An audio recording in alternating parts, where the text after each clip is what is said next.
안녕하십니까. 한국외국어대학교 스페인어과의 최명호입니다.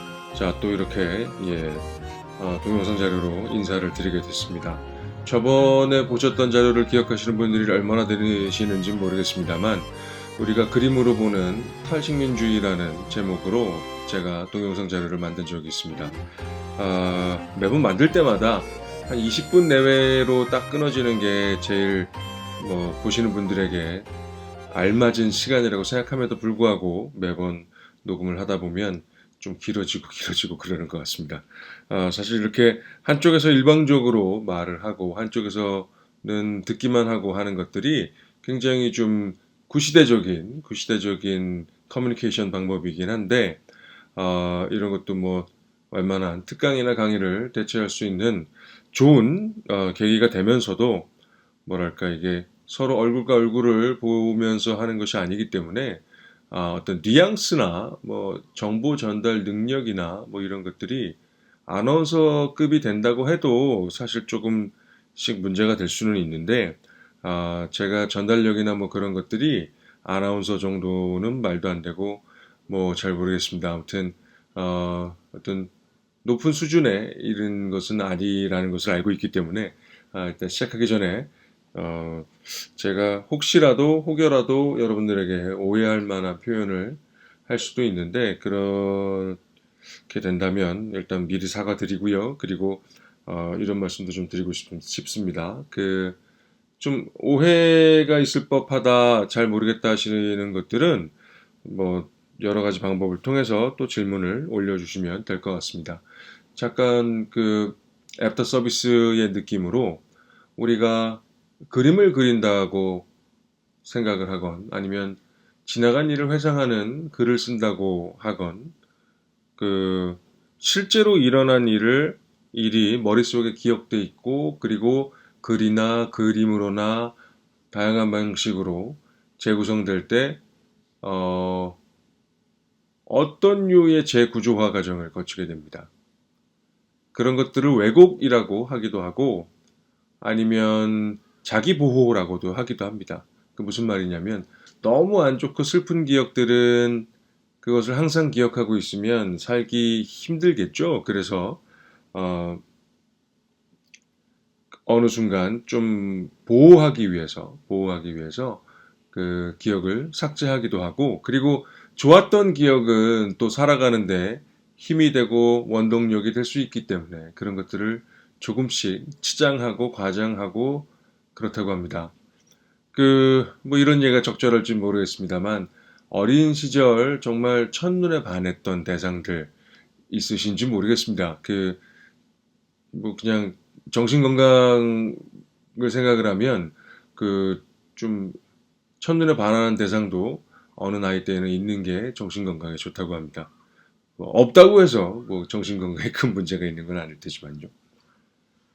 근데 우리가 그 대상들을 다시 만났을 때, 심지어는 동네에서 첫눈에 반한 사람 말고 어린 시절에 이제 흠뻑 좋아했던 가수나 연예인들 활동을 멈춘 사람들 한참 지나서 다시 보게 되면 얼굴도 이상하게 변한 것 같고 살도 많이 찐 것 같고 예전하고 비슷한 예전 모습이 있긴 한데 내 기억 속의 모습과 다른 것을 느껴보셨는지 모르겠습니다. 정도의 차이는 있겠습니다만, 인간의 기억도 인간의 역사도 그렇게 조금 치장되고 과장되고 삭제되고 편집되고 이런 과정을 거치기 때문에, 어, 우리가 역사서를 보거나 어떤 사람의 기술을 바라볼 때 일단 이런 것들을 전제를 해놓고 들어가야만 진짜 사실은 무엇이었나를 마주할 수 있을 것 같습니다. 저번에는 그림으로 보는 탈식민주의에서 제가 말하고 싶었던 어떤 소재는 신대륙 발견인이 정복이니 하는 그 시작이 굉장히 미약했다는 겁니다. 자, 그렇다면 그 끝은 창대했는가? 그 얘기를 좀 해보려고 합니다.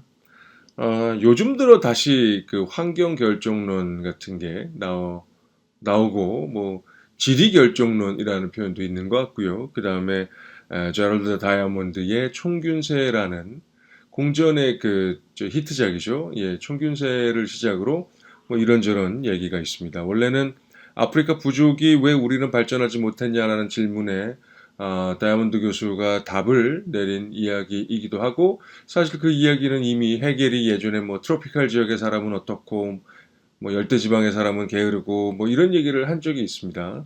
환경 결정론이 뭐 우생학하고 한때 뭐 19세기, 20세기 힘을 발휘하다가 또 다 사라졌다가 다시 뭐 어느 정도 있는 건 아닌가라고 하면서 고개를 들고 있죠. 저는 개인적으로 뭐 절대적으로 옳다거나 절대적으로 틀리다라는 생각은 하고 있지 않습니다.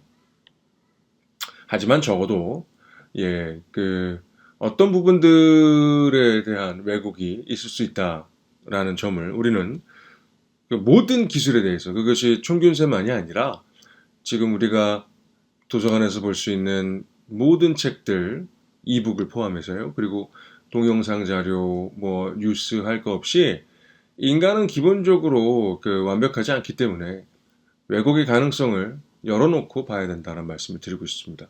예를 들어서 처치자가 이렇게 하려 합니다. 신대륙에는 바퀴가 없어서 물류의 이동이 많지 않았다. 그 바퀴 얘기를 합니다. 그 다음에 총균세에서도 가장 중요하게 등장하는 것 중에 하나가 철에 대한 이야기입니다. 얼추 보면 맞는 것 같기도 합니다. 바퀴가 있으면 수레를 만들고 그 수레를 통해서 엄청난 물류의 이동을 가능케 할 수 있지 않을까라는 생각을 하게 되기가 쉽죠. 예. 그리고 그렇게 무슨 교수가 나와서, 그것도 서울대 교수가 나와서 얘기하면, 오, 그렇구나. 바퀴가 없었구나. 바퀴가 있어도 그저 장난감 정도로 사용했구나. 제가 지금 보여드리고 있는 저거, 토기로 만든 장난감입니다.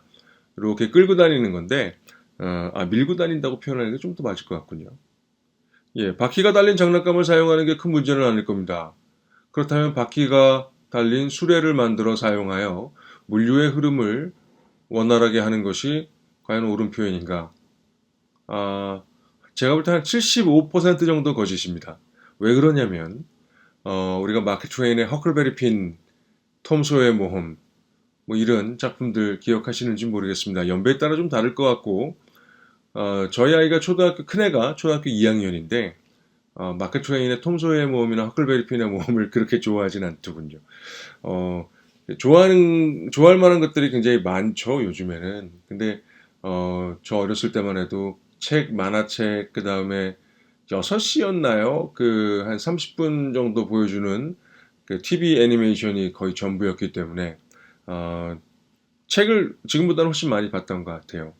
근데 제가 뭐 마크 트웨인의 허클베리 핀이나 톰 소의 모험 줄거리를 말씀드리려고 하는 게 아니라, 거기 보면은 미시시피 강을 거슬러 올라가는 증기선, 그리고 증기선이 내뿜는 검은 연기, 뭐 이런 게 표현된 장면들이 있습니다.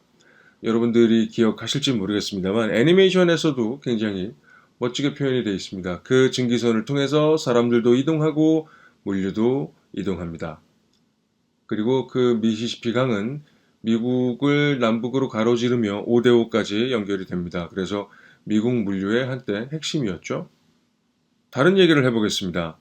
벌써 꽤나 오래전인 것 같습니다. MB께서 대통령이실 때 4대강만이 아니라 대운하를 한다고 말씀을 하셨습니다. 대운하, 대수레, 뭐 아무튼 대형 컨테이너, 경부고속도로 확장, 철도 확장, 이게 아니라 운하를 판다고 얘기를 했어요. 오늘날에도 물류의 양을 비교한다면 해양으로 오는 게 훨씬 많습니다. 그리고 역사적으로 큰 물류는 뭐를 통해서 이동을 했어요? 강을 통해서 이동을 했어요. 강을 통해서 이동했다는 얘기는 배를 통해서 이동했다는 얘기입니다. 수레를 아무리 견고하고 크게 만든다고 해도 사실 배를 능가하진 못해요. 모든 길은 로마로 통한다고 해서 뭐 로마의 길 이렇게 되게 유명하기도 하고, 실제로 아직까지 남아있는 유적이라고 해야 되나요? 길터가 있습니다. 지금도 사람들이 걸어 다니기도 하고 그래요. 그때는 전령이나 뭐 이런 것들, 육지 전쟁은 그랬겠죠. 근데 로마 제국은 기본적으로 지중해를 감싸고 있는 제국이었습니다. 즉 해양이 훨씬 중요했다는 얘기입니다. 해양을 기반으로 했던 제국이었습니다. 그러니까 수레가 있어야 물류가 가능하다는 것은 단견이며 선입견입니다. 제가 그리고 그 이런 말씀을 좀 드리면 어떨지 모르겠는데, 아니 그 군대 얘기를 좀 하려고 그러는데, 군대 얘기를 다들 싫어하죠. 군대 얘기를 재밌게 하는 사람이 별로 없는데, 아우 저는 군대에서 재밌는 에피소드들이 많이 있었지만, 예, 오늘 여기서 밝힐 수는 없을 것 같고, 여러분 추계 진지공사를 해보셨는지 모르겠습니다. 군대에서 땅 파고 땅 덮고 땅 파고 땅 덮고 하는 일들을 한다고 하는데, 그게 봄과 가을철에 주로 일어납니다. 그래서 멀쩡한 곳도 수리를 하고 막 그러죠. 그래서 수리를 하기 위해서 뭘 이용하느냐? 소위 니어커와 그 다음에 그 구루마라고 저희는 불렀었는데, 아마 이게 일본 말인 것 같아요. 손수레, 외발 손수레 이렇게 부르면 될 것 같습니다. 자, 그리고 진지공사를 할 때 그 뭐 부대가 있던 지역마다 다르겠습니다만 평지에 있는 경우가 없어요. 비탈을 피할 수가 없습니다. 무언가를 가득 실은 리어커는 올라가는 것보다 내려가는 게 진짜 힘들어요. 왜냐하면 무게를 컨트롤하는 게 쉽지 않기 때문입니다. 사실 뭐 내려가는 게 더 힘들다고 하지만 올라가는 것도 장난 아니죠. 진짜 죽을 둥 살 둥 해서 몇 걸음씩 올라가지 않습니까?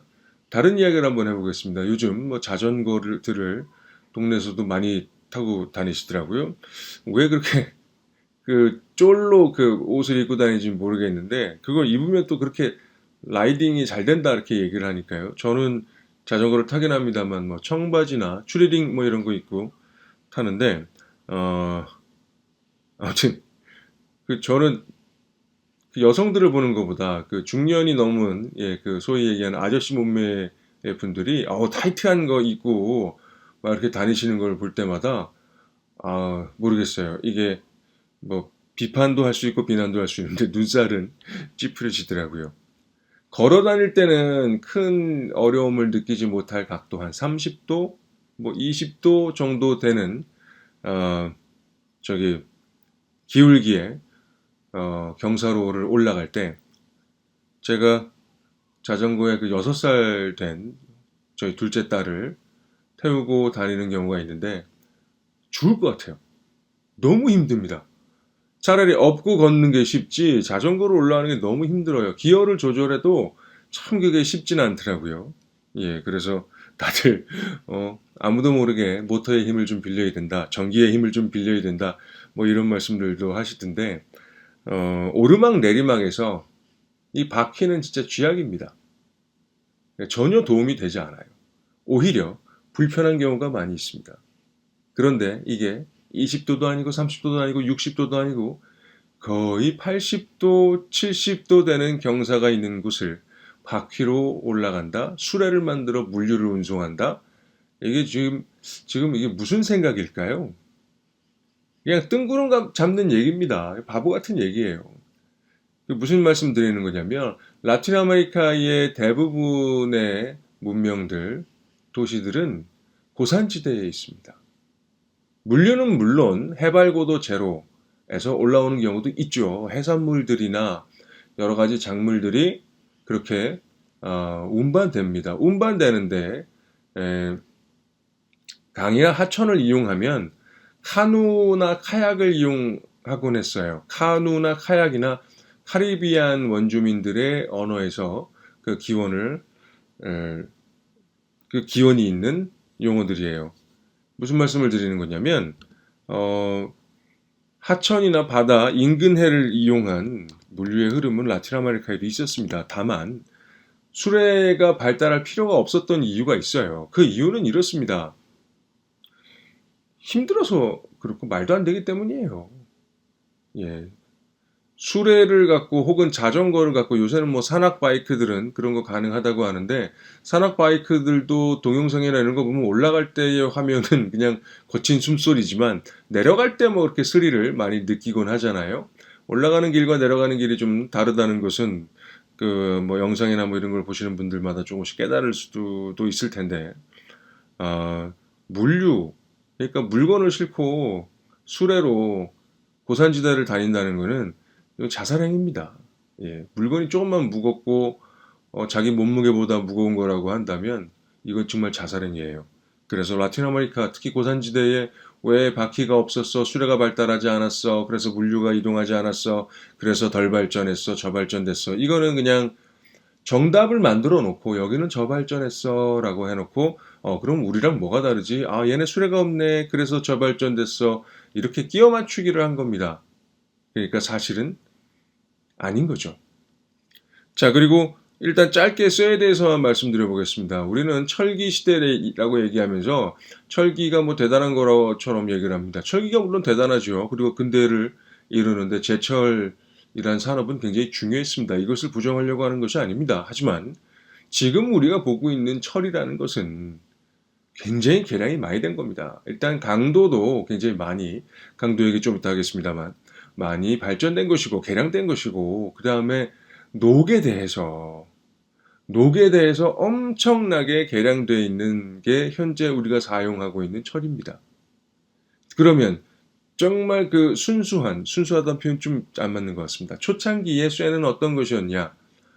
강도가 분명히 높은, 그 다음에 무엇보다 청동기보다 가벼운 재질이었어요. 그러니까 사용하기 유용합니다. 하지만 잘 관리를 하지 못하면 녹이 쓸고 녹이 쓴다는 얘기는 파손되기 쉬웠다는 얘기입니다. 그리고 이거 그냥 이어서 해야 되겠습니다. 그러므로 당시 16세기 정도의 그 구대륙 전부가 아니라 서유럽에서 사용하던 그 쇠라는 것은 수준이 그렇게 높은 것이 아니었습니다. 자, 그럼 이야기를 바로 이어오겠습니다. 자, 여러분, 제가 서유럽이라는 표현을 썼는데요. 서유럽이라는 표현을 왜 썼느냐? 여러분, 중세 때 유럽의 심장부는 어디였을까요?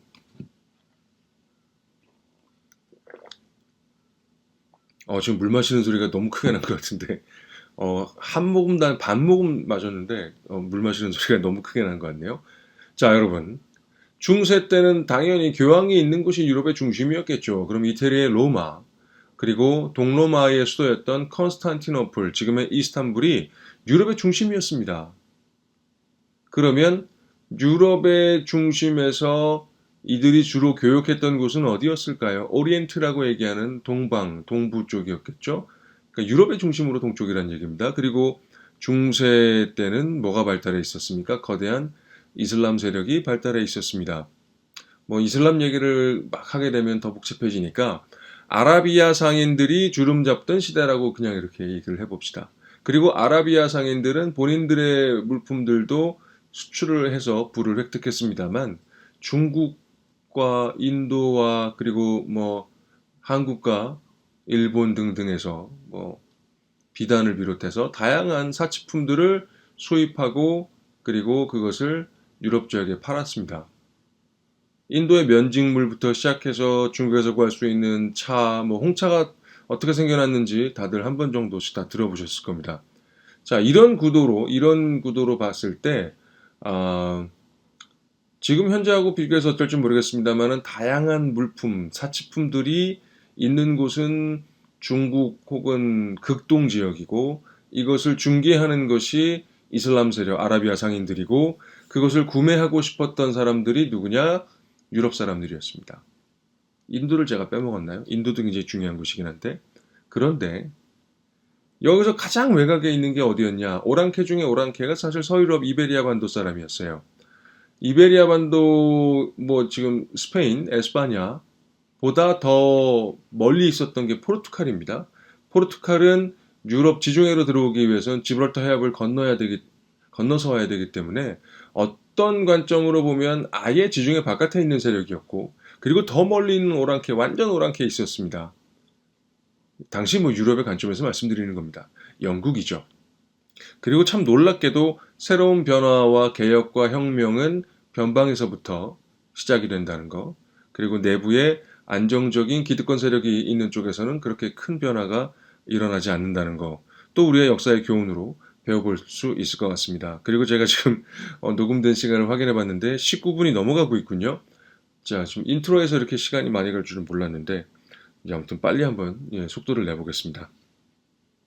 자, 그렇기 때문에 유럽의 변화들은 변방에서부터 일어났다라는 겁니다. 1492년 우리가 다 아는 바로 그때죠. 1492년 죄송합니다. 1492년 콜럼버스가 신대륙을 발견했다. 이 표현도 뭐 문제가 있다라고 하는데 뭐 다들 쓰니까 그냥 써보겠습니다. 자, 이것이 사실이죠. 하지만 더 중요한 게 있습니다. 1492년에 레콩키스타라는 것이 끝이 나게 됩니다. 물론 레콩키스타 자체도 사실 그 좀 문제가 많아요. 그 700년대에 잃어버린 땅을 1492년에 다시 찾았다는 얘기 아닙니까? 그러면은 뭐 통일신라 때 혹은 뭐 고구려 삼국시대의 영토였던 고구려의 땅을 뭐 조선시대에 뭐 이렇게 되찾으면서 우리 땅을 회복했다 뭐 이렇게 얘기한다는 것 자체가 여러 가지 좀 문제들을 야기할 수 있는데 우리는 그냥 뭐 스페인의 역사여서 그런지 몰라도 그냥 그렇게 그저 그렇게 생각하는 것 같습니다. 많은 그냥 정복하게 된 거죠. 세력이 좀 세져서. 자, 그렇게 되면 국가의 3요소 중에서 영토가 확정이 됐다 이렇게 생각할 수도 있는데 한두 번 정도 들어보셨는지 모르겠는데 뭐 아라공의 페르난도하고 뭐 카스티아의 이사벨이 결혼하면서 뭐 레기스 카톨리코스 뭐 저기 뭐 카톨릭 국왕들 이렇게 되면서 합병과 병합을 통해서 에스파냐라는 국가가 처음 탄생하게 됩니다. 그것도 1492년 즈음이 돼요. 그러니까 영토도 확정하고 국가도 그때 처음 생깁니다. 그리고 최초의 카스티아 문법이 책으로 발간이 됩니다. 무슨 말이냐? 그 전까지는 라틴어의 방언으로 존재하고 있었던 에스파뇰, 스페인어가 그제서야 문법 체계를 갖춘 언어로 등장하게 된다는 겁니다. 뭐 언어가 국가 정체성에 얼마만큼 큰 영향을 미치는지는 뭐 지금 이 자리에서 얘기할 필요는 없을 겁니다. 얼마 전에 한글날이었는데 또 이제 우리나라도 노벨 문학상 수상자 보유국이 되지 않았습니까? 자, 그래서 그 언어, 그 문학 예술의 중요성 뭐 강조 너무 뭐 모자람이 없습니다. 아무리 강조해도 모자람이 없을 겁니다. 자, 언어가 확정됐고 영토가 확정됐고 그 다음에 국가로 처음 태어났습니다. 그리고 또 뭐가 있었냐면 무슬림과 유대인들을 추방시켰습니다. 그리고 중세의 마지막에 그 어떤 우리나라는 이해할 수 있는 열망인 것 같아요. 소중화 얘기하고 막 성리학 얘기하고 이기론 뭐 이런 걸 막 얘기했던 조선 중후기를 생각해 보면 우리는 충분히 이해할 수 있는 예. 카톨릭을 국교로 삼으면서 그 당시에 뭐 아비뇽 유순이 뭐니 그 왕권 황제권과 교황권의 갈등 뭐 이런 것들이 꾸준히 있었고 이제부터 르네상스로 나아가는 유럽에서 스페인은 과감하게 후진 기어를 빡 밟으면서 후진 기어를 넣고 엑셀을 빡 밟게 되죠.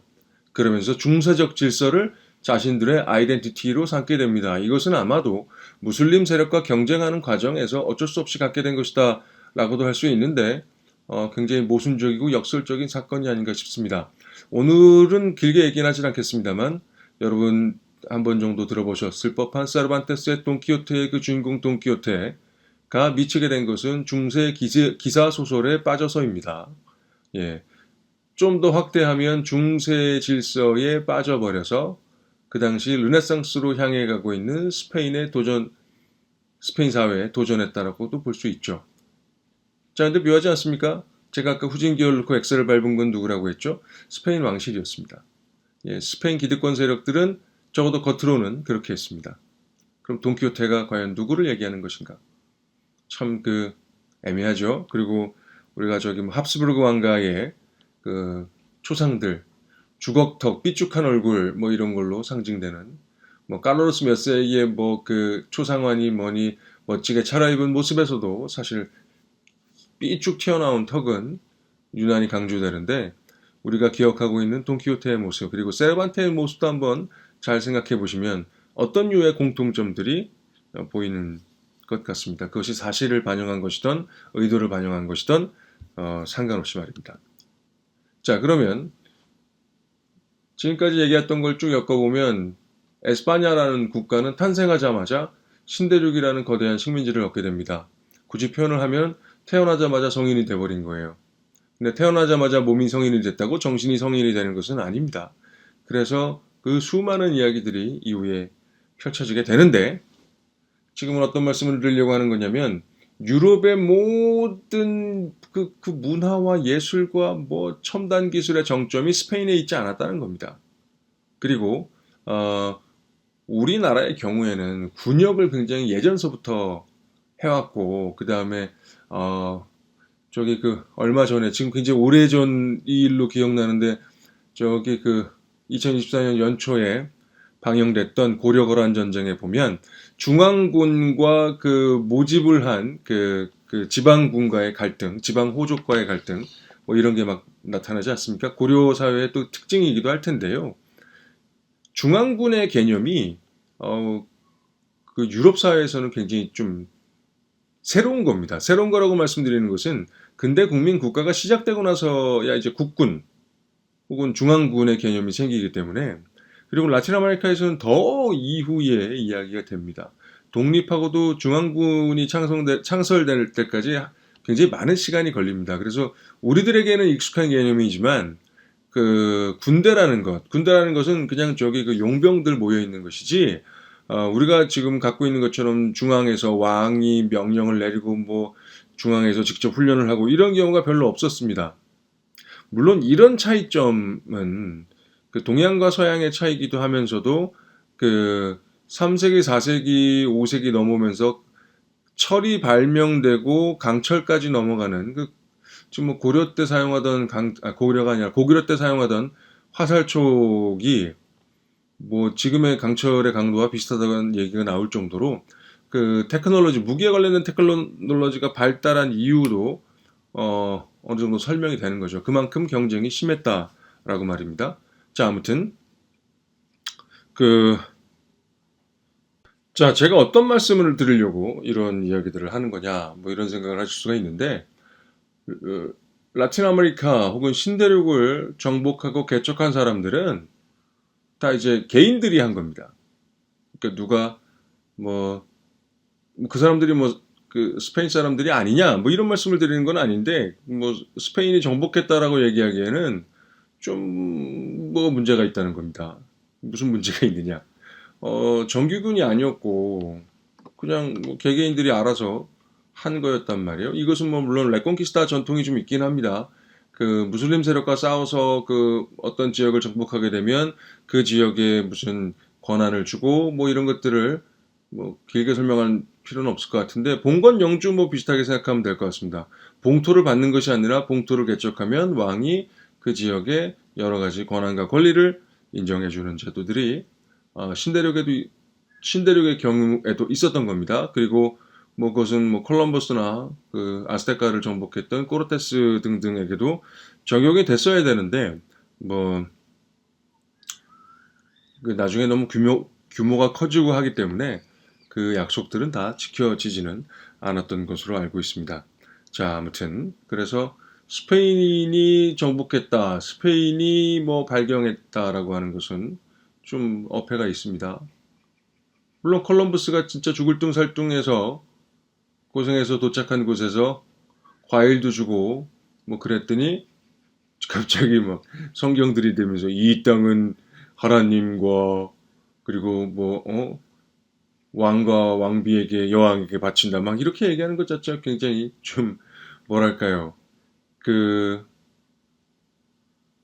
이런 예가 어울리는지는 모르겠는데 갑자기 독돌은 우리 땅이야 라고 외치는 게 일본만이 아니라 갑자기 러시아도 우리 땅이야 그러고 막 멀리 어디 다른 나라에서 와가지고 우리 땅이야 왜 선언했거든 막 이렇게 생각해 보면 굉장히 좀 그 당시에 원주민들에게는 좀 이해할 수 없는, 왜 이러지? 뭐 이런 생각을 했을 것 같습니다. 그리고 농경을 하는 쪽에서는, 농경 문화가 있는 쪽에서는 뭐 대지의 여신이나 뭐 풍요의 신 뭐 이렇게 해서 농작물의 수확이나 뭐 이런 것들을 기도하는 뭐 이런 전통들이 있지 않습니까? 그래서 이 땅은 신의 땅이고 신이 관리하는 거야 뭐 이렇게 생각하고 있었다면 그 땅의 소유권을 막 넘기고 이러는 것들이 상당히 불경스럽게 혹은 이해가 안 되는 행위로 느껴졌을 것 같습니다. 자, 이제 총균세 이야기로 들어가 보겠습니다. 이러한 컨텍스트를 가지고 한번 생각을 해봅시다. 일단 테노치틀란을 중심으로 한 아스테카와 잉카만 좀 얘기를 해보겠습니다. 왜 망했나? 왜 몇 명 안 되는 스페인 세력에게 망했는가? 일단 아스테카만 좀 말씀을 드리면 아스테카의 수도인 테노치틀란은 호수 위에 몇 개의 섬을 연결해서 만든 인공 도시였습니다. 그리고 20만, 30만 명이 살던 대도시였고 이 도시를 기반으로 해서 주변을 정복하고 일련의 도시국가 연합들이 소위 뭐 이렇게 표현할 수 있을 것 같습니다. 아스테카 연합을 결성하고 주변 지역을 정복하고 자기의 세력권에 넣었던 겁니다. 그리고 그 당시에 그 현재 메소아메리카 그 멕시코와 중미 지역에는 다양한 부족들 혹은 도시국가들이 있었고 이들은 서로 경쟁 관계였습니다. 그리고 테노시틀라는 호수의 섬을 연결해서 만든 도시이기 때문에 어쩔 수 없이 그 폭우, 집중호우 뭐 이런 것들에 취약할 수밖에 없습니다. 지금도 멕시코 시티는 비가 많이 오면 뭐 좀 그 호수 혹은 지하수들이 역류하고 뭐 이런 일들이 왕왕 있습니다. 물론 지진도 꽤나 많이 있고요. 자, 어느 날 아마 이게 뭐 라니냐, 엘니뇨 뭐 이런 거 탓인 것 같은데 아마 요즘도 뭐 기후가 굉장히 중요한 주제 중에 하나죠. 비가 너무 많이 왔던 거예요. 비가 너무 많이 와서 다 잠기고 침수되고 야 이제 우리 망한다, 뭐 죽는다, 막 이런 상황이 왔던 겁니다. 근데 신께 제사를 드리는 제사장들의 힘이 세기 위해선 예언들이 척척 맞아야 됩니다. 뭐 요즘으로 치면은 뭐 선거에 당선된다, 뭐 어떻게 된다, 뭐 인기가 올라간다, 뭐 이런 예언들이 다 맞아 들어가야 됩니다. 맞아 들어가야 이 사람이야말로 진짜 신의 대리인이 되는 거겠죠. 근데 아무리 기도를 해도 멈추지가 않는 거예요. 그러면은 이제 그 제사장 권력과 대립을 하던 왕실 쪽에서는 야 저것들 사쿠란데 더 용한 점쟁이를 혹은 무당을 샤먼을 구해야 되는 거 아니야? 뭐 이런 생각을 할 수 있을 겁니다. 그러다가 정말 얘네들이 마지막에 진짜 우리 이러다 다 죽겠다. 정말 어떻게 하냐 그러고 막 그 뭐 눈물을 흘리고 뭐 눈물 콧물 다 흘리면서 기도를 했더니 마지막으로 이들이 생각했던 게 원래 이 메소아메리카 전통에서는 그 우리들을 위해서 희생한 신을 위해서 1년에 한 명, 그것도 기득권층, 왕족이나 귀족 중에서 한 명이 희생을 하는 전통이 있었습니다.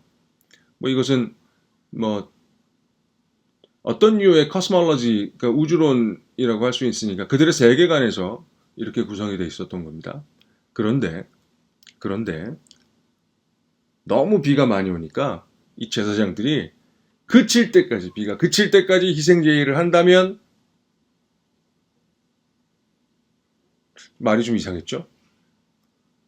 신의 분노를 풀기 위해서 엄청난 양의 제의가 필요하다. 그래야 비가 멈출 것이다. 근데 뭐 아무리 긴 집중호우도 내리다가 멈추기 마련인데 사람들은 이 인과관계를 우리가 과학이란 것이 발달하기 전에는 뭐 전 세계 다 비슷했죠. 그 막 인신공양을 막 하고 심장을 꺼내고 피를 뿌리니까 결국 비가 멈추고 물이 빠지고 뭐 이러기 시작했던 겁니다. 근데 그 뭐 전 세계가 비슷하게 세기 말, 뭐 1999년 뭐 이럴 때 비슷한 현상들이 있었는데 뭐 휴거라는 단어도 뭐 유행한 적이 있었죠. 그 그렇게 된 거예요. 그 우리가 이 희생제의를 멈추면 다시 재앙이 시작될 수 있다라는 묵시로건적인 그 어떤 그 종말론적인 세계관에 빠진 겁니다. 근데 또 우리도 뭐 그런 거 일견 한번 또 이해할 법한 일이죠. 그래서 주변 국가들까지 가서 사람들을 잡아오는데 제물로 바쳐야 되니까 흠이 있는 제물은 또 바치질 못하거든요. 그래서 뭐 군대 안 가려고 저 검지손가락 자르는 거하고 비슷하게 몸을 훼손해서 그런 걸 피하게 됐다라는 기록도 저는 보긴 했는데 꽃의 전쟁이라는 표현을 씁니다. 그래서 제물로 쓰기 위한 사람들을 주변 부족국가 혹은 도시국가를 침공해서 뺏어오는 거예요. 그러니까 그만큼 아스테카는 무력이 강성한 곳이었습니다.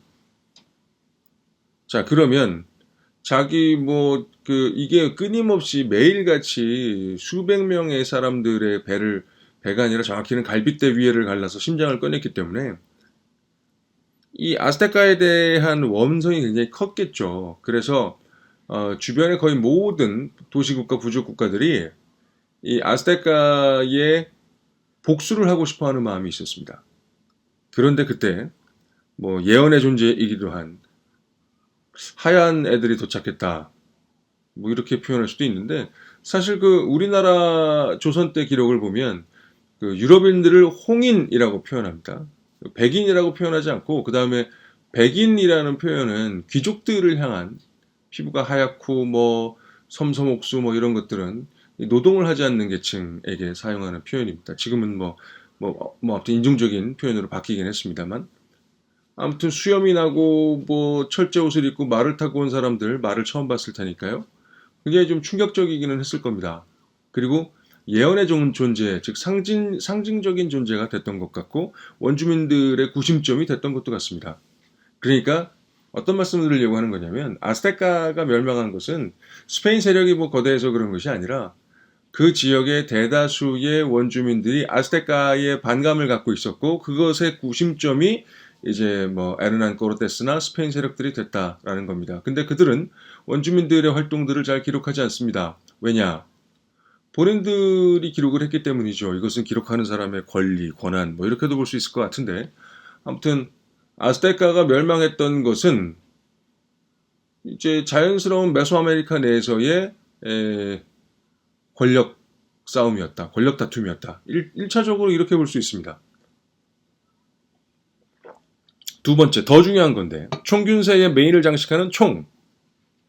자, 우리가 총이라고 생각하면 무슨 스나이퍼처럼 빵 쏴가지고 뭐 그것도 그냥도 아니고 뭐 이마 사이를 통과한다든가 눈을 통과하든 관통한다든가 뭐 이런 거 상상하기 쉽습니다만 이 당시의 총이라는 것은 여러분 그 예전 영화 같은 데 보면 화승총이라고 우리나라에서 표현했던가요?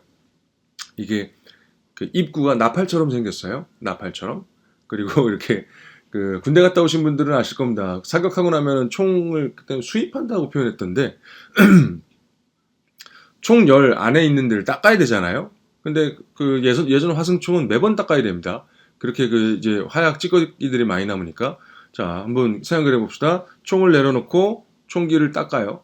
슥슥슥슥슥슥슥슥. 그 다음에 그 안에 화약을 가루로 된 화약을 칙칙칙칙칙 넣습니다. 자 그리고 그것을 다시 그 짝대기 같은 걸로 꽉꽉꽉꽉 잘 눌러야 돼요. 평형이 잘 맞춰져야 됩니다. 그 다음에 쇠구슬 하나를 딱 꺼냅니다.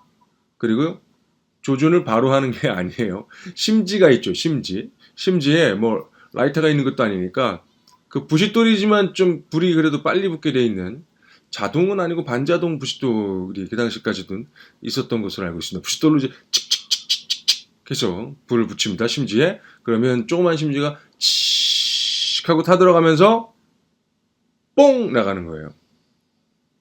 그러니까 이제 심지가 타들어갈 때 겨냥을 해서 쏘는 거죠. 자, 만약에 원주민 앞에서 이 화승총을 쏜다고 상상을 해봅시다. 몇 방의 화살을 맞을까요? 자, 여러분 한번 머리를 상상해 보세요. 총을 이렇게 총열을 위로 해서 슥슥슥슥 닦고 그 다음에 화약을 넣고 잘 다지고 그 다음 쇠곳을 넣고 그 다음에 심지에 불 붙이고 조준하고 쏜다. 화살통에서 화살을 꺼낸다, 활시 당긴다, 쏜다. 화살 꺼낸다, 당긴다, 쏜다. 당긴다, 쏜다. 당기다, 쏜다. 이 리듬 한번 비교해 보십시오.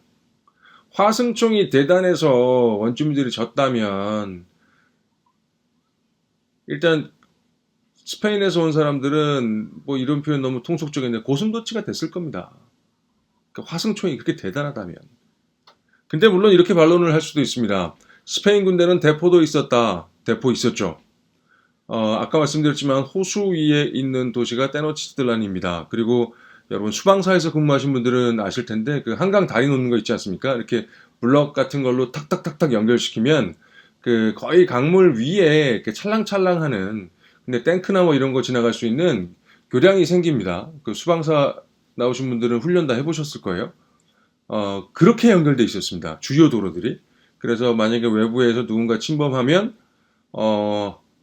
그 교량을 다리를 혹은 그 길을 끊어버리면 돼요. 제가 지금 여러분께 보여드리고 있는데 어떤 매듭들 뭐 이런 게 보이시는지 모르겠습니다. 이걸 탁탁탁탁 제거해버리면 이 테노치틀란은 다시 섬으로 변합니다. 그래서 이것 때문에 코르테스는 배를 분해해가지고 그, 그, 그 테노치티단까지 운반합니다. 운반해서 그 위에서 다시 재조립하고 해전을 치릅니다. 해전을. 그러니까 이제 섬에 들어가서 싸웠던 거죠. 그 대표로 쐈느냐? 쐈습니다. 근데 뭐 그 당시에 스페인 군대가 뭐 스페인이라는 나라가 만들어진 지 얼마 되지도 않았고, 그리고 무기라는 게 만약에 이거 유럽의 최정상급 무기가 온 게 아니라니까요. 국가에서 파견하는 것도 아니고 개개인들이 준비한 거예요. 그러니까 이게 해적들을 비롯해서 바다에서 있을 수도 있는 위험을 방지하기 위해서 갖고 있는 그 대포였던 겁니다.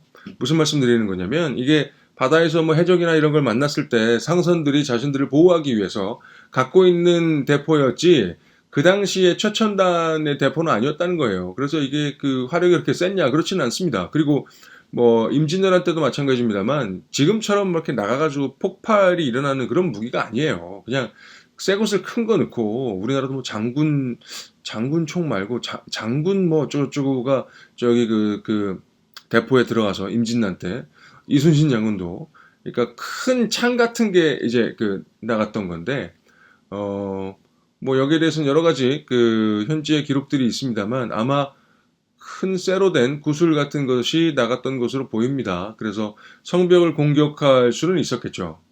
하지만 그게 그렇게 치명적인 무기였겠는가? 이게 그렇게 치명적이었겠는가? 뭐 생각해 볼 만합니다. 왜냐면 임진왜란 때도 좀 비슷한 상황이었다고 하는데, 제가 카누 카약들이 카리비안에서 유래된 용어라고 했죠. 자, 거대한 뭐 갤리언선까지는 아니었겠지만 상대적으로 거대한 배를 조립해서 들어갔을 겁니다. 근데 그 주변에는 원주민들의 뭐 자잘한 배라고 할 수 있는 카누 카약들이 막 있고, 그 위에서 막 원주민들이 달려들고 막 그 화살 쏘고 막 이러고 있단 말이에요. 근데 대포는 멀리 있는 그 테노치틀란의 성곽을 쏘고 있었겠죠. 이 전쟁의 양상은 사실 임진난 초기 때와 비슷합니다. 그 판옥선에 달려드는 조그마한 그 일본의 배들, 뭐 이순신 장군이 등장하기 전까지 해전이건 육지전이건 뭐 일본이 압도적이었다는 것은 뭐 역사적인 사실로 우리가 이미 배워서 알고 있는 것인데, 막 달려드는 이 아스테카의 전사들을 과연 어떻게 생각했을까? 뭐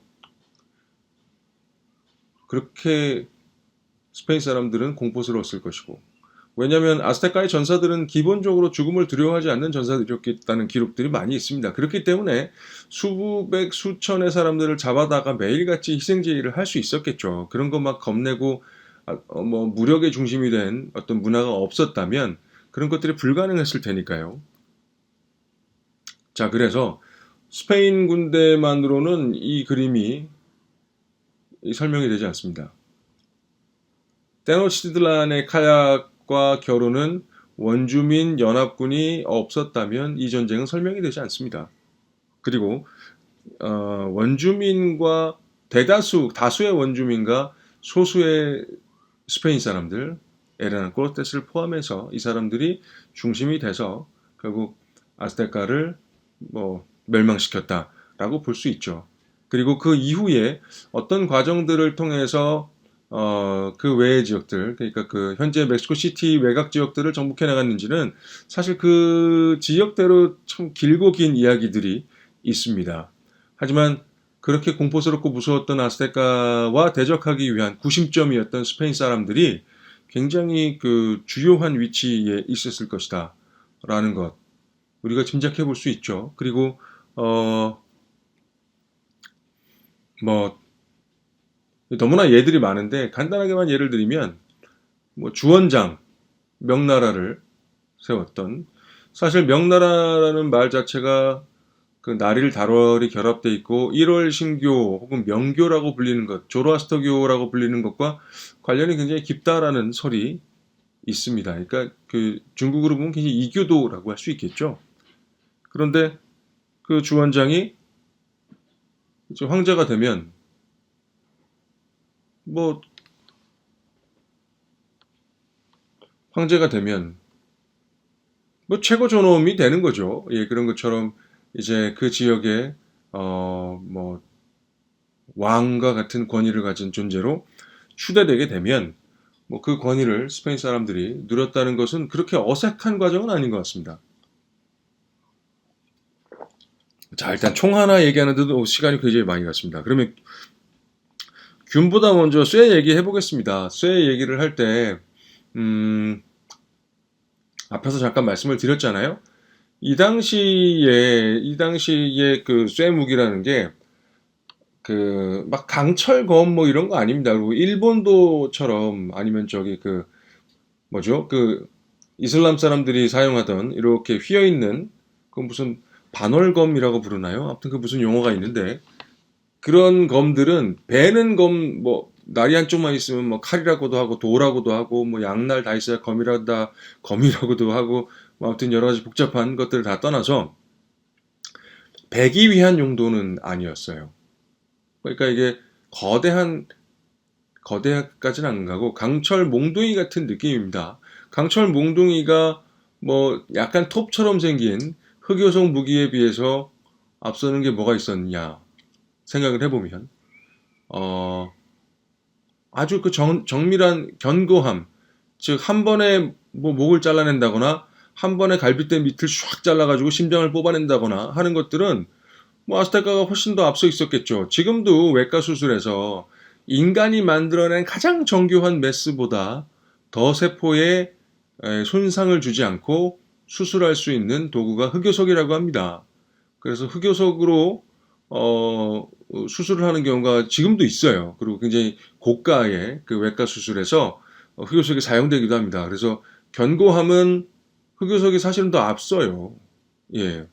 그리고 이 쇠 몽둥이로 그러니까 때려서 잡는다는 건데, 과연 이 무기들이 그렇게 효과적이었겠는가 생각을 해보면 저는 잘 모르겠어요. 만약에 이들이 판갑옷, 그러니까 한 판으로 되어 있는 갑옷 말고 이미 우리가 3, 4, 5세기 경에 많이 사용했던 찰갑옷, 그 생선의 비늘처럼 생긴 그런 것들을 사용하고 활동하기 좋고 뭐 이랬다면 좀 얘기는 달라지겠죠. 근데 활동이 불편하고 그리고 동작도 느린 뭐 우리가 뭐 중세 기사에 대한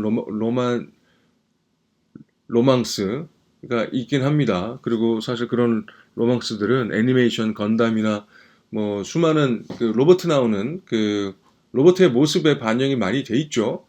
그래서 그런 로망들이 있어요. 기사에 대한. 근데 실제 그런 갑옷을 입고 활동한다거나 전쟁을 한다고 한다면 참 진짜 한숨이 많이 나올 겁니다. 그 다음에 여러분 저기 그런 거 파상풍 뭐 이런 거 들어보셨는지 모르겠는데 엄밀히 얘기하면 파상풍은 뭐 균이 토지에 있는 균이 이렇게 쇠나 이런 데 옮겨와서 상처에 들어오게 되면 이게 세포 조직이 손상을 입고 심할 경우에는 경련이 일어나고 경직이 일어나는 병을 얘기합니다. 그래서 뭐 저기 얼마 전에 추석이었는데 이렇게 풀베기 같은 거 하다가 뭐 낫이나 이런 데 손을 베게 되면 치료를 참 잘해야 됩니다. 안 그러면 파상풍에 걸리기 때문에 주사도 제때 맞아야 되고 그렇죠. 자, 강철의 강도가 아니고 정말 견고해서 베는 무기가 아니고 때리는 무기였던 그 당시의 검들이나 쇠의 무기들을 한번 생각해 봅시다. 이거 뭐 사실 돌도끼하고 별로 다르진 않아요. 그 방식이 그냥 무게의 차이와 강도의 차이가 좀 있을 뿐인데 이게 과연 압도적인 그 우세를 보였겠는가? 그렇게 상상하기 좀 어려워 보이죠? 제가 이렇게 말씀을 드리면. 근데 무서운 게 있었습니다. 방금 말씀드렸던 파상풍입니다.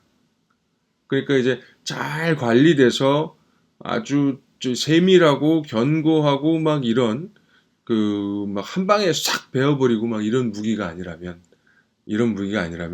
녹이라도 좀 슬어 있고 사실 또 사람이나 동물의 피 같은 게 묻게 되면 쇠가 또 쉽게 변질이 됩니다. 그리고 제가 앞에서 말씀드렸던 것처럼 스댕이 아니에요. 스댕이 아니에요. 그러니까 녹의 방지가 뭐 이렇게 그 각 시대별로 좀 돼 가죠. 그리고 지금은 거의 녹재로 그 스테인레스라고 하는 스댕이 아닙니다. 스댕이 아니기 때문에 쉬 녹슬어요.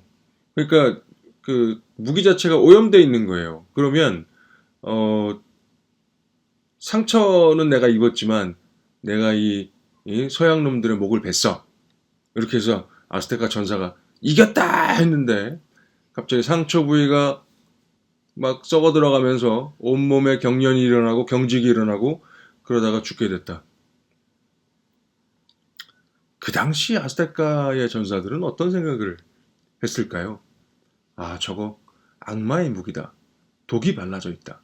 이런 생각을 하지 않았을까요? 그래서 그 총균세에서 얘기하는 그 쇠는 본인들이 상상하는 서양 사람들은 자기네 16, 17세기를 굉장히 대단하다고 생각하는데 그렇진 않습니다. 특히 그 중심의 그 외곽에 있었던 그 스페인과 포르투갈 쪽은 그렇진 않았어요. 근데 물론 굉장히 단시간 내에 발전하긴 합니다. 근데 적어도 식민지를 정복하던 초창기에는 그렇지 않았습니다.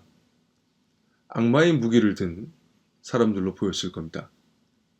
그 요즘엔 벌써 해리포터나 반지의 제왕이 뭐 매트릭스까지 굉장히 예전 뭐 90년대 후반에서 2000년대 초반이니까요.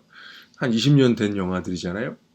근데 요새는 뭐 반지의 제왕 그 어디더라 무슨 플랫폼에서 시리즈로 또 하고 있는 것 같긴 합니다만 거기 보면은 누가 이렇게 지팡이로 땅을 빡 치면은 그 뼈다귀 병사들이 등장해서 막 전쟁을 하는 장면이 있습니다. 그 뭐 꼭 반지의 제왕이 아니라고 해도 우리가 한두 번씩은 봤을 법한 장면들일 겁니다. 이런 게 과연 실제 존재했는가? 저는 존재했다고 생각합니다. 지금부터 그 이야기를 해보겠습니다. 우리가 아스테카 전사라고 생각해 봅시다. 그 뭐 저기 허연 애들 수염난 애들 막 목을 베고 모가지를 들고 그들의 심장을 뽑아내면서 승리의 환호성을 질렀단 말이에요. 그런데 온몸에 수포가 생기면서 몸이 썩어 들어가기 시작합니다.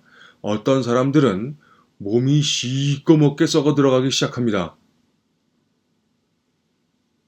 흑사병이 유행했던 것도 15세기 정도죠. 그러니까 대다수의 유럽 사람들은 흑사병의 인자들을 그러니까 흑사병을 균을 복균하고 있었고 그리고 면역력도 어느 정도 있었던 것으로 보입니다. 하지만 외부와 접촉이 적었던 원주민들은 그렇지 않았던 것으로 보입니다. 그런데 원주민과 연합군을 만들었다고 하는데 그럼 연합군들도 피해를 좀 봤을 거 아니냐? 그랬을 수도 있습니다. 하지만 이 경우 서로 피가 튀면서 얼굴에만 뭐 얼굴에 튀고 뭐 어디에 튀고 그랬을 거 아닙니까? 심지어 뭐 위험한 경우는 죽을 수는 없으니까 뭐 입으로 물어뜯고 막 이랬을 수도 있죠. 이런 정말 처참한 전쟁 상황을 생각해 봅시다. 그리고 우리가 아스테카 전사들이에요. 이 서양 놈들의 피를 뒤집어 썼지만 승리는 우리가 차지했다 했는데 승리한 병사들이 썩어 들어가기 시작합니다. 심지어 그 병사들을 간호했던 사람들도 온몸이 썩어 들어가기 시작합니다. 썩어 들어가기 시작하는 것만 아니라 곁에 있었던 사람들, 간호했던 사람들 온몸에 수포가 돋아나기 시작합니다. 천연두와 흑사병 이런 균들이 엄청나게 치명적이었을 겁니다. 그리고 이 증상이 치명적인 것이 아니라 인간의 머릿속, 인간의 의식과 개념이 더 문제였을 겁니다. 인과관계가 나오지 않습니까? 내가 저들을 죽였더니 내 온몸이 썩어 들어가는 저주에 걸렸다. 저들은 우리가 죽이면 안 되는 사람들인가? 아니면 죽은 스페인군의 영혼이 나를 공격하는 것인가? 우리가 어떻게 내러티브를 만들든 간에 공포스럽기는 공포스럽습니다. 그리고 아까 제가 테노치틀란이 호수 위의 섬이라고 말씀을 드렸는데요. 호수 위의 섬이라고 말씀을 드렸는데 여기에 좀 약간 문제가 있었습니다. 어떤 문제가 있었냐면 이 호수가 한쪽이 염수였어요. 염수. 그래서 그 당시 기준으로 가장 긴 구조물인 방파제까지 만들어서 염수를 좀 막아내기도 합니다. 농사를 또 지어야 돼서 그랬던 거긴 합니다만 근데 식수로 삼을 만한 게 없었어요. 그래서 멀리서 수로를 만들어서 식수를 거기서 가져오고 있었습니다. 식수만이 아니라 그 수세식 그 화장실도 만들었다고 합니다. 그래서 이렇게 이를 보면 자연스럽게 이렇게 호수 쪽으로 빠져나가고 그게 또 자연스럽게 거름이 되고 뭐 이러는 그리고 일부에서는 소변과 대변을 모아서 뭐 농사에 또 이용하기도 했다고 합니다. 지금으로 보면 뭐 생태농업 뭐 이렇게 부를 수도 있을 것 같습니다. 그런데 스페인 원주민 연합군이 이 식수를 끊어버려요. 그래서 깨끗한 물을 마실 수가 없었습니다. 일단 기본적으로. 그러니까 조리만이 아니라 치료를 하는데도 깨끗한 물이 엄청 필요한데 물 자체가 일단 오염돼 있었고 그리고 우리가 상하수도라고 얘기하잖아요. 그래서 상수원도 끊어버리고 그 하수도 끊어버렸기 때문에 곳곳에 꽃이 피어 있었고 향기로웠던 도시 테노치틀라는 금세 뭐 20만 30만이 하루에 똥오줌 싸는 양이 엄청날 테니까 정말 그 오래된 퍼세식 화장실로 변해버린 겁니다. 또 거기에 따른 질병들도 굉장히 많이 창궐할 수밖에 없었겠죠. 그러니까 이런 것들로 인해서 아스테카는 무너지게 됩니다.